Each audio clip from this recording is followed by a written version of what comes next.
Scan to unlock Sovi and ace your tests.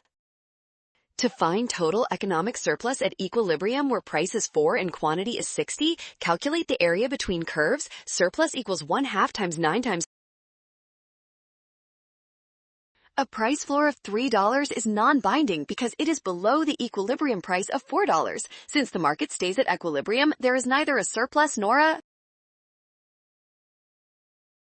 shortage. For Part C, with trade at a world price of $5, Rushland exports rice. At price 5, domestic quantity supplied of 80 exceeds the quantity demanded of 50. The surplus of 30 units is exported. Domestic consumer surplus is the area below demand and above world price for 50 units. Surplus equals 1/2 times 5 times 50, or 1.